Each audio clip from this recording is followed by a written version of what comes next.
നമസ്കാരം, ഇൻസ്റ്ററിലേക്ക് സ്വാഗതം.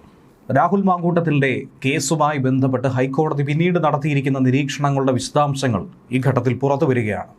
ആ നിരീക്ഷണങ്ങളൊക്കെ തന്നെ പരിശോധിക്കുമ്പോൾ കോടതി പറഞ്ഞിരിക്കുന്ന കാര്യങ്ങളിൽ ചില വസ്തുതകളുണ്ട്. ഇത്രയും കാലം മാധ്യമങ്ങളിലൂടെയും മറ്റും പുറത്തു വന്നതല്ല, സൈബറിടത്ത് പലരും കുറിച്ചതല്ല.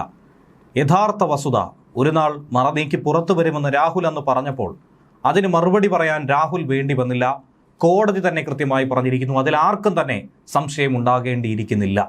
ആരും തന്നെ സംശയിക്കില്ല എന്നുള്ളത് യാഥാർത്ഥ്യമാണ്. കാരണം പുറം ലോകത്ത് ആരും തന്നെ അറിയാത്ത വളരെ രഹസ്യമായ തെളിവുകളടക്കം വിശകലനം ചെയ്ത ശേഷമാണ്, ആ ചാറ്റുകളും ഡിജിറ്റൽ തെളിവുകളും ഒക്കെ തന്നെ കണ്ടതിന് ശേഷമാണ് കോടതി ഈ കാര്യം പറഞ്ഞിരിക്കുന്നത്. ഒരു ബന്ധം തകർന്നാൽ അതെങ്ങനെയാണ് പീഡനമാകുന്നത്? സ്നേഹത്തിലായിരിക്കുന്ന സമയത്ത് ഉഭയസമ്മതപ്രകാരം ലൈംഗിക ബന്ധത്തിൽ ഏർപ്പെടുന്നു. പിന്നീട് വൈരാഗ്യം വരുമ്പോൾ, ബന്ധം പിരിയുമ്പോൾ അത് പീഡനമാക്കി മാറ്റുന്നു. ഒന്നല്ല, ഒന്നിലധികം 100 കേസുകൾ ഇതിനോടകം തന്നെ രാജ്യത്തെ പല കോടതികളിലും ഇതിന് സമാനമായി എത്താറുണ്ട്. സുപ്രീം കോടതി പോലും ഈ അടുത്തും കർശനമായി പറഞ്ഞിട്ടുള്ള വിഷയമുണ്ടായിരുന്നു. ഒരിക്കലും വിവാഹിതയായ സ്ത്രീക്ക് വിവാഹ വാഗ്ദാനം നൽകി പീഡിപ്പിച്ചുവെന്ന് പരാതി നൽകാൻ കഴിയില്ല എന്ന് പോലും. അപ്പോൾ അത്തരത്തിലുള്ള സംഭവങ്ങൾ വീണ്ടും ആവർത്തിക്കുന്നു. അതിൻ്റെ ഇരയായി രാഹുൽ മാങ്കൂട്ടത്തിലും മാറിയോ? അതാണ് കോടതിയുടെ നിരീക്ഷണത്തിലൂടെ ഇന്ന് പലരും ചർച്ച ചെയ്യുന്നത്. രാഹുൽ മാങ്കൂട്ടത്തിൻ്റെ ഒന്നാമത്തെ പീഡന പരാതിയിലും ഹൈക്കോടതി എന്തായിരുന്നാലും ജാമ്യം അനുവദിച്ച് നൽകിയത് ലൈംഗിക ബന്ധം ഉഭയസമ്മത പ്രകാരമാണ് എന്ന് സൂചിപ്പിച്ചുകൊണ്ടായിരുന്നു. മുൻകൂർ ജാമ്യ ഉത്തരവിൽ അത് പ്രതിപാദിക്കുന്നുമുണ്ട്. പരാതിക്കാരിയും രാഹുലും തമ്മിലുള്ള വാട്സപ്പ് ചാറ്റുകൾ അടക്കം പരിശോധിക്കുമ്പോൾ ആർക്കും മനസ്സിലാകുന്ന ഒരു കാര്യമേ ഉള്ളൂ. ഇവർ തമ്മിൽ സ്നേഹബന്ധമായിരുന്നു, അടുപ്പമായിരുന്നു, ഉഭയസമ്മത പ്രകാരമുള്ള ലൈംഗിക ബന്ധമായിരുന്നു. അതിനപ്പുറത്തേക്കൊന്നുമില്ല. അതൊരു പീഡനമായി നോക്കി കാണാൻ കഴിയുന്നില്ല. അതൊരു ബലാത്സംഗമല്ല എന്നും ഇതിലൂടെ മനസ്സിലാക്കുന്നു. ക്രൂരമായ പീഡനത്തിനിരയായ ഒരാൾ എങ്ങനെയാണ് പിന്നെയും പിന്നെയും അതേ വ്യക്തിയുടെ അടുത്തേക്ക് പോകുന്നത്? ആർക്കും തന്നെ വിശ്വസിക്കാൻ കഴിയാത്തൊരു സംഭവമായി ഇത് മാറുന്നുവെന്നാണ് പറയുന്നത്. ഹൈക്കോടതി ഉത്തരവിൽ പറയുന്നത്, ബന്ധം തകരുമ്പോൾ അത് പീഡന കേസായി മാറ്റുന്ന ഇത്തരത്തിലുള്ള പ്രവണതകൾ അത് ശരിയല്ലെന്നും ഇക്കാര്യം ഒരു തരത്തിലും അംഗീകരിക്കാൻ കഴിയില്ലെന്നുമാണ് ജസ്റ്റിസ് കൗസർ എടപ്പകത്തിൻ്റെ ഉത്തരവിൽ പറയുന്നത്. ഗർഭചിത്രം നടത്തിയെന്ന് പറയുന്നു, അത് രാഹുൽ ചെയ്യിച്ചു എന്ന് പറയുന്നു. അത് വളരെ ഗുരുതരമായ കുറ്റമായി മാധ്യമങ്ങളിലടക്കം ചൂണ്ടിക്കാട്ടിയത് കോടതിയിൽ ഉറപ്പായും രാഹുലിന് പണി കിട്ടുമെന്ന് പലരും വിലയിരുത്തിയത്. എന്നാൽ കോടതി പറഞ്ഞത് ഇങ്ങനെയാണ്: ഗർഭചിത്രം പരാതിക്കാരിയുടെ സമ്മതത്തോടു കൂടിയാണ് നിലവിൽ സംഭവിച്ചിരിക്കുന്നതെന്നാണ് വിലയിരുത്തുന്നത്. രാഹുൽ എന്ന ഒരു മനുഷ്യൻ, ഒരു വ്യക്തി മാത്രമായി നിർബന്ധിച്ച് നടത്തിയതല്ല. വാട്സപ്പ് ചാറ്റുകളിലൂടെ അക്കാര്യങ്ങൾ അങ്ങനെയാണ് മനസ്സിലാക്കേണ്ടത്. ഇനി പുറത്തു വന്ന ഓഡിയോ ക്ലിപ്പുകൾ, ഫോൺ കോളുകൾ അതെന്താണെന്ന് ചോദിച്ചാൽ അതിൽ രാഹുലിനെതിരായിട്ടുള്ള വിഷയങ്ങൾ മാത്രം, അവർ തമ്മിൽ പിണങ്ങുന്ന സാഹചര്യത്തിലോ വഴക്കിടുന്ന സാഹചര്യത്തിലോ ഉള്ള ഒരു ഭാഗം സംഭാഷണം മാത്രമാണ് പുറത്തുവിട്ടിട്ടുള്ളത്. മുഴുവൻ സംഭാഷണം തൻ്റെ പക്കലുണ്ടെന്ന് രാഹുൽ പറയുന്നു. മുഴുവൻ വിവരങ്ങൾ തൻ്റെ പക്കലുണ്ടെന്ന് രാഹുൽ പറയുന്നു. അതല്ല എങ്കിൽ ഈ പുറത്തു വന്ന വോയിസ് നോട്ടിൽ പൂർണ്ണമായി അതെന്തുകൊണ്ട് പുറത്തു വിടുന്നില്ല? പൂർണ്ണമായി എന്തുകൊണ്ട് കേൾപ്പിക്കുന്നില്ല? കേൾക്കേണ്ടത് മാത്രം പുറത്തുവിട്ട് മാധ്യമങ്ങളിലൂടെ അതിജീവിതയ്ക്ക് അനുകൂലമായ ഒരു നരേറ്റീവ് രാഹുലിനെതിരെ ഒരു രാഷ്ട്രീയ ആയുധമാക്കി ഇതൊക്കെ മാറ്റിയെടുത്തോ? ഇങ്ങനെയുള്ള സംശയങ്ങളാണ് കോടതി നിരീക്ഷണത്തിന് ശേഷം ഇവരും ഉയർത്തുന്നത്. രാഹുലിൻ്റെ സുഹൃത്താണ് യുവതിക്ക് ഗർഭചിത്രത്തിനുള്ള മരുന്ന് കൊടുത്തത്, ശരിയാണ്. ഇത് യുവതി ആവശ്യപ്പെട്ട അനുസരിച്ചാണ് എത്തിച്ചു നൽകിയതെന്നാണ് വാട്സപ്പ് ചാറ്റുകളിലൂടെ കോടതി പറയുന്നത്. ഒരിക്കലും രാഹുൽ നിർബന്ധിച്ചെത്തിച്ചതോ രാഹുലിൻ്റെ സുഹൃത്ത് നിർബന്ധപൂർവ്വം കഴിപ്പിച്ചതോ അല്ല. ശാരീരിക ബന്ധത്തിന് സന്നദ്ധയായിരുന്നില്ലെങ്കിൽ വിവാഹിതയും പക്വമതിയുമായൊരു സ്ത്രീ പ്രതിയെ സ്വന്തം അപ്പാർട്ട്മെൻറ്റിലേക്ക് ക്ഷണിച്ച് പിന്നീട് അയാളുടെ പാലക്കാട്ടെ ഫ്ലാറ്റിലേക്ക് അയാൾക്കൊപ്പം താമസിക്കാൻ പോകുന്നു. ഇതൊന്നും അങ്ങനെ വിശ്വസിക്കാൻ കഴിയുന്ന വിഷയമല്ല. ഏറെ ബുദ്ധിമുട്ടുള്ള ഒരു വിഷയമാണെന്നും കോടതി പറയുന്നു. മാത്രമല്ല, ഒന്നാം പ്രതിയായ രാഹുൽ മാങ്കൂട്ടത്തിലും പരാതിക്കാരിയും തമ്മിലുള്ള വാട്സപ്പ് ചാറ്റും, രണ്ടാം പ്രതിയും ഫെനി നൈനാനും യുവതിയും തമ്മിലുള്ള വാട്സപ്പ് ചാറ്റും ഒക്കെ ഇവർ തമ്മിലുള്ള അടുത്ത വ്യക്തിബന്ധത്തെയാണ് കാണിക്കുന്നത്. സൗഹൃദ ബന്ധമുണ്ടായിരുന്നുവെന്ന് സ്ഥാപിക്കുന്നതാണ്. സൗഹൃദമുള്ള ഒരാളെ ഇത്തരത്തിൽ പീഡിപ്പിച്ച് നിർബന്ധിച്ച് ഗർഭചിത്ര ഗുളിക കഴിപ്പിച്ച് മുന്നോട്ട് കൊണ്ടുപോയതായിട്ടുള്ളൊരു കേസായിട്ടല്ല കാണേണ്ടത്. ഏതെങ്കിലും വിധത്തിലുള്ള നിർബന്ധമോ ബലപ്രയോഗമോ ഒരു വേളയിലും ഉണ്ടായതായി പറയുന്നില്ല. അതൊക്കെ പരിഗണിക്കുമ്പോൾ 22/4/2025 പിന്നീട് 2025 മെയ് അവസാനവും നടന്ന സംഭവങ്ങൾ ഉഭയസമ്മത പ്രകാരമുള്ള ലൈംഗിക ബന്ധമാകാനാണ് സാധ്യതയെന്നാണ് കോടതി പറയുന്നത്. ഇനി രണ്ടാം പ്രതി കൊടുത്ത ഗുളികകൾ കഴിച്ചാണ് പരാതിക്കാരിക്ക് ഗർഭചിത്രമുണ്ടായത്. അത് തർക്കമില്ലാത്തൊരു വസ്തുതയാണ്. അത് വസ്തുത തന്നെയാണ്. രാഹുലിന്റെ നിർബന്ധത്തിന് വഴങ്ങിയാണ് ഗുളികകൾ കഴിച്ചതെന്നാണ് പരാതിക്കാരി കോടതിയിൽ പറഞ്ഞിരിക്കുന്നത്, പോലീസിൽ മൊഴി കൊടുത്തത്. ഗർഭം തുടരുന്നതിന് രാഹുൽ സന്നദ്ധനായിരുന്നില്ലെന്ന് ഗർഭചിത്രത്തിന് വിധേയമാകണമെന്ന് പരാതിക്കാരിയെ രാഹുൽ നിർബന്ധിച്ചിരുന്നെന്നും ഇരുവരും തമ്മിലുള്ള വാട്സപ്പ് ചാറ്റുകളിലും വ്യക്തമാണ്. പക്ഷേ രണ്ടാം പ്രതിയും പരാതിക്കാരിയും തമ്മിലുള്ള വാട്സപ്പ് ചാറ്റ് പരിശോധിച്ചാൽ അങ്ങനെ ഒരു നിർബന്ധപൂർവ്വം നടത്തിയ ഒരു സംഭവമല്ല. ഗർഭചിത്രത്തിന് പരാതിക്കാരി സന്നദ്ധയാണെന്നുള്ള സൂചന രണ്ടാം പ്രതിയുമായിട്ടുള്ള ചാറ്റിൽ കാണാൻ കഴിയുന്നുണ്ട്.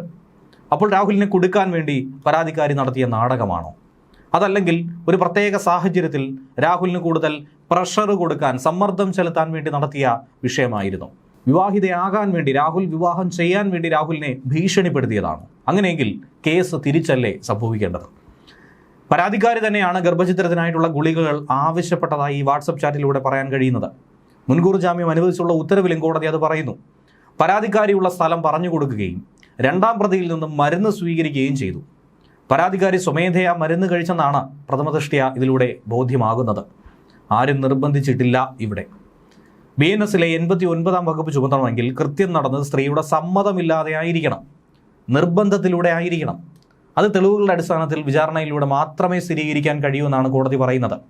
ഗർഭചിത്രം രാഹുലിന്റെ നിർബന്ധപ്രകാരമായിരുന്നോ എന്ന വിചാരണയിൽ വ്യക്തമാകണമെന്നും കോടതി ഉത്തരവിൽ പറയുന്നുണ്ട്.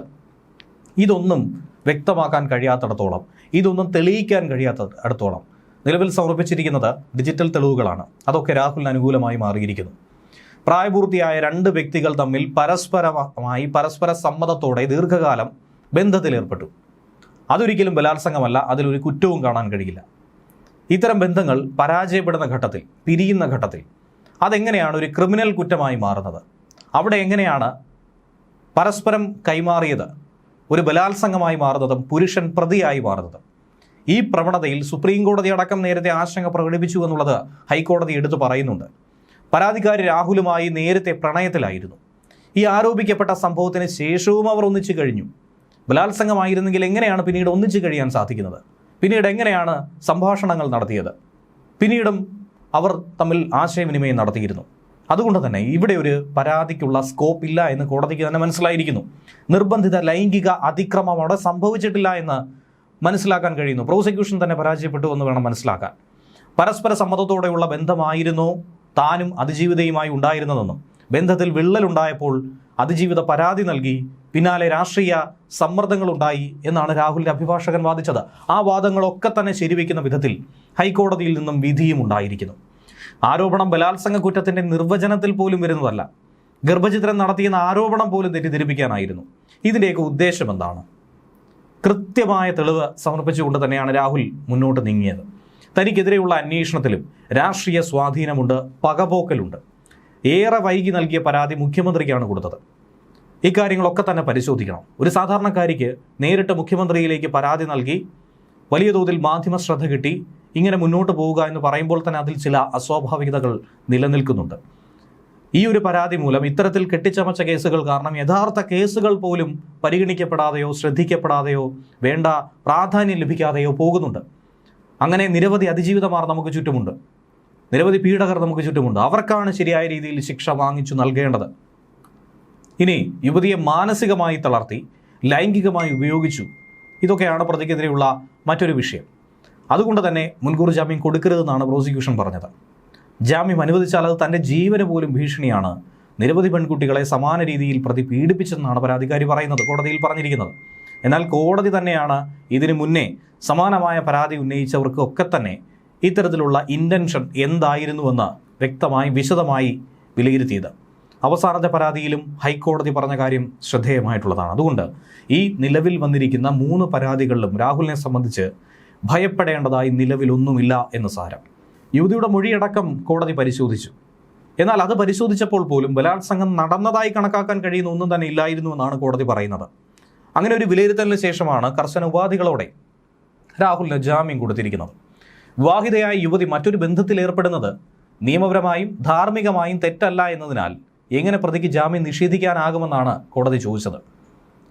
നഗ്നദൃശ്യങ്ങൾ കൈവശം വെച്ചു എന്ന് കണ്ടെത്തിയാൽ കൂടുതൽ വകുപ്പുകൾ ചുമത്താം, അത് പരിഗണിക്കാമെന്ന് കോടതി പറയുന്നുണ്ട്. പക്ഷേ ഇതുവരെയും അത്തരത്തിലുള്ള ഒന്നും കണ്ടെത്താനായി കഴിഞ്ഞിട്ടില്ല. രാഹുൽ നിരന്തരം കുറ്റവാളി എന്ന പ്രോസിക്യൂഷന്റെ വാദം കോടതി അംഗീകരിച്ചില്ല. കാരണം ഇതിനു മുൻപേ ഉള്ള കേസുകളിലും രാഹുലിന് ജാമ്യം ലഭിച്ചതാണ്. ആദ്യത്തെ കേസ് ഉണ്ടായതിനു ശേഷമാണ് പിന്നീട് 2 കേസുകൾ രജിസ്റ്റർ ചെയ്യപ്പെട്ടത്.